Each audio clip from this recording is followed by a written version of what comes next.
Well, this was a divisive spring split at points. Like, not divisive in terms of who won. Obviously, that was very clear cut towards the end there with a very clean 6-0 from Lion. I am saying in terms of the optics and the takeaways from this split, because I want to have one final conversation around everything that happened, the numbers, the community feedback, and beyond before we move on to MSI and Summer. And for those of you that did not see the announcement, we did get news that the Summer Roadshow will be in Atlanta, specifically at the... Why am I forgetting the name of it right now? That's not good. Gas South Arena. That's where it's at in Georgia. According to those that are local to the area, this is actually a really nice venue for us to be in. It has a capacity of 11,000 if we want to take it that far.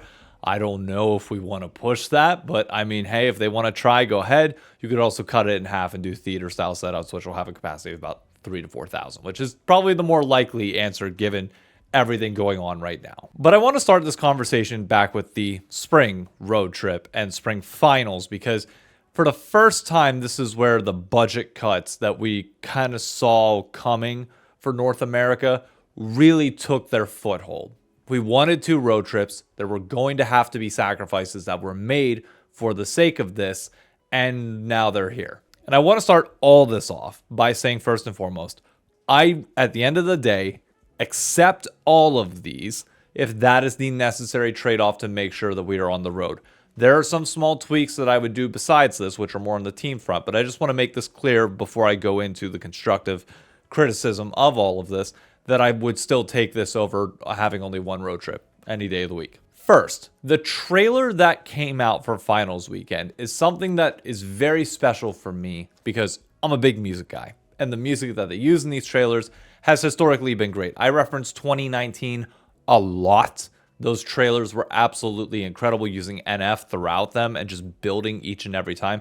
I understand we don't have the budget anymore to sit here and worry about the hype trailers as are going to exist each and every week. So they just put out 1 for finals weekend rather than playoffs as a whole. I understand that, but it did take me out using the studio for that hype trailer. It's something that the LEC has done in recent years. We kind of pushed back on that for a bit. Like, we still at least got players out to other spots in Los Angeles and did some sort of promo cut there. Having this entirely in the studio took away a lot of that initial, like, that was the first culture shock moment of the weekend. I was like, oh, okay, that's a thing. Should have known that was going to be a precursor to other things being in LA, which included the analyst desk, being in the studio rather than being in person at the venue. That one hit a little bit harder for me. That one was a little tough because to me, I watch a lot of the in-between segments, especially when we're on these road trips, to see the crowd in the background, to hear the volume, to hear people engaging with the crowd. Yes, Kangas was out there. The mic volume made those segments a little bit touch and go. But just having the analyst desk live off the energy that exists with the crowd is a big plus. And you could just tell the difference every time between series whenever they were back in LA. They tried to make it as entertaining as possible, and that's no slander at all to the broadcast crew who was doing exactly what they could with the budget they were given. But dude, that energy felt different. It was not able to replicate what it's like being in that studio, and that one hurt. I think for me, we have to find a way to get that desk out there, even if it's just 2 or 3 people. Like, even if it's not 4, even if it's like just chairs in the arena. I don't even care if they're just sitting in the stands and you put like a paper sign in front of them. I do not care. Put them out there. That energy is needed if you're going to have these road trips. Plus, it's a great fan engagement point for many of the fans, because this kind of goes into the next thing. There was a lack of activations that is very clear. I asked on Twitter, what were people's general takeaways from this event? And for the most part, everybody was positive and it met expectations that they had. But the one criticism that has been consistently leveraged is that outside of the games themselves, which unfortunately were stomps, it didn't feel like there was much to do beforehand or between games. Like, between games, I get more. That should just be concessions time. You're not going to be doing as much. But there was no real fan fest in the way that we typically know it to be from the past. And a lot of that is on teams, but a lot of that also was space limitations by the fact that you are at a college gymnasium rather than like these bigger areas.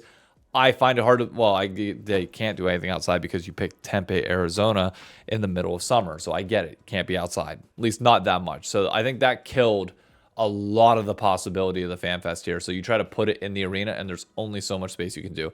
But I will let the other creators that were there, specifically Cloud Sicky and Miss Chim Chim, I know they're going to be coming out with videos soon talking about their experience.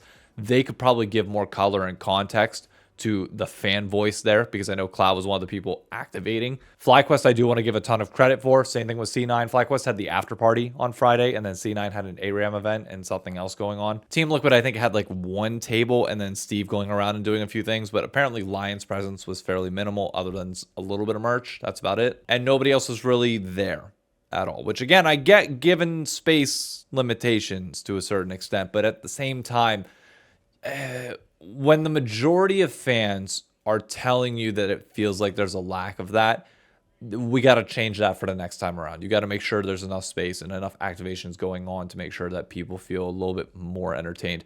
I think one of the things that was done that was brought up, we'll link the tweet over here. When I went to 2019 finals, one of the fun things that they did was they did the Dive Live, or you had Hotline League Live. The lack of Travis's presence in those Hotline League events as like the precursor to the show is really being felt in recent years. Him stepping away really hurts moments like this because he picked up the slack where Riot would no longer do the dive or these broadcasts, podcasts and beyond. They did this or that live. That was the one thing that they did, but it's a very brief segment. It is not the same as giving like preemptive events to go to and making a full day spectacle out of it besides the after parties afterwards. I think that is a miss from everybody. Where you want to assign blame, I don't care. It just needs to change for next time. Even if you're funding somebody like Miss Chim Chim and giving her like the summoner sofa, like bring the sofa to finals and then just set up a camera and like let people watch the recording of the podcast, let her engage with fans. Like that's good content, and it shouldn't cost much other than just letting her do what she needs to do there. That seems very simple to me. I did notice some criticisms from people online that the stage setup looked fairly cheap, of which I could say I don't care. I really don't. It sucks that the games weren't entertaining. I think that kind of overrides it because it was so lopsided. People are going to nitpick things like that. I think this setup is perfectly fine for what we're going for. Again, we don't have the biggest budget in the world. People want the bigger spectacle. I will reference like what prior finals look like. We're not in that world anymore at all. So I think what we got here, perfectly fine. Hell, you could arguably go more minimalist, but like I think it's fine. You just got to get used to it. I know the older heads are going to have way more of a problem with this than the newer heads. The newer faces in the space, we're just happy to be on the goddamn road. By we, I mean those that are newer 2023 on. Obviously, those of us that were here in 2018, we know the bigger events. Overall, everybody that was able to go to this event sounded like they had a good time. The final criticism I would say is just that the price point, I think, was a little high. I did notice empty seats, mostly on Saturday, a little bit on Sunday as well. There were a few pockets here and there. But if you can drop the prices just a little, like, I mean, I'd say more than a little bit, but at least a little bit to make it more attainable for more people, I think we could sell it out. When looking in the future towards Atlanta, I think you probably could get 6,000 people easy as long as those front row tickets aren't $200 some for 2 days. I know, like, it sounds crazy being like, so you want to make less money? I want to fill the venue. I don't want there to be an empty seat. And I think price is the most determinate factor of that other than location. And we're going to be in Atlanta whenever Georgia Tech and Georgia are in session. So all your colleges are in. There's no reason why we couldn't sell this out. At all. None. I refuse to believe that we couldn't. Unless you price people out. It's the only thing that could deter you. Or if your marketing sucks. Like, that's the other thing. If people aren't aware that the event's going on and you're not plastering ads across campuses and beyond and really having a local push to it, yeah, you're going to be in trouble. But obviously, finals aside, there's a bigger conversation to have because ES Charts published the final numbers for the splits, which I know Arsh came out and said that, oh, this is not that bad. When you're looking at peak, you could sit here and make the argument that 180K ain't bad, sure. I don't give a crap about peak. I care about average. These are the people that are tuning in week and week out on a casual basis. The number might fluctuate a little bit, but this is your core audience. And the number is really low. Like really, really low. This is the lowest it has ever been. I didn't think the floor would possibly be lower than it once was. And here we are. And I don't know. I'm expecting for summer this to rebound slightly, similar to the pattern of last year. The average will go up just a little bit, and the peak will be higher because summer leading into Worlds is just always this very hype time. Like it just is. The peak, the interest comes back. But the question is, how much does it rebound? It's just not going to be far based on historical precedent from where this is at right now. And I don't want this to turn into the normal things that we see, which is like the slew of opinions across the board of like, it's imports, it's the storylines, it's the players, the teams aren't interesting. Look, it is a combination of all of these things that we've talked about a billion times over. The biggest thing that I would take away from this is that I think when you look at FlyQuest from this past weekend, who were not even playing, but did the road trip out to Arizona, made a ton of content. These guys' personalities are thriving in the space. And you saw that by the fact that they did this like whole basically 6-7 minute section with them between one of the games on Saturday.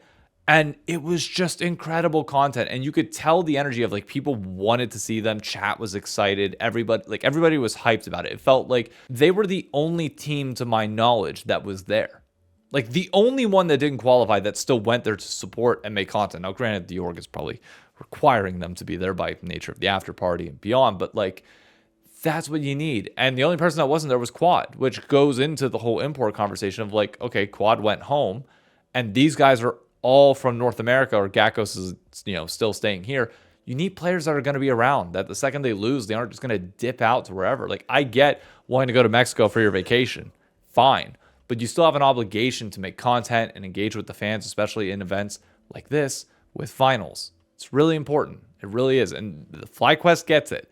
I hope a lot of other teams take note because this is the type of seed that we need to try and get the ball moving. Plus, the rivalry between FlyQuest and C9 is going to feed families next split. So yeah, overall takeaways from the split. I know viewership is not great. However, the finals event was exactly what I wanted out of all of this.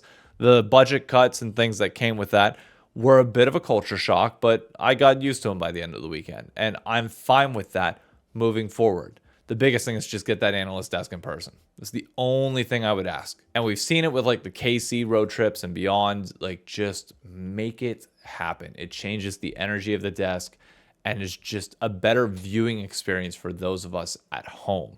Because I'm not saying you need to cater fully to the audience at home, but when you can give them a slice of what it's like in the venue, that makes me want to go to these events more.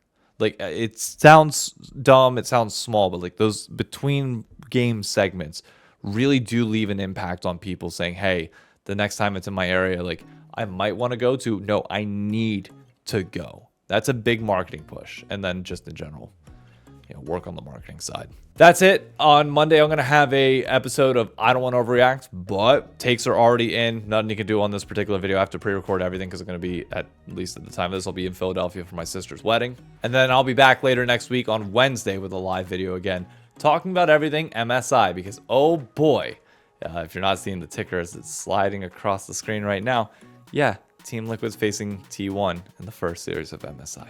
Oh my God.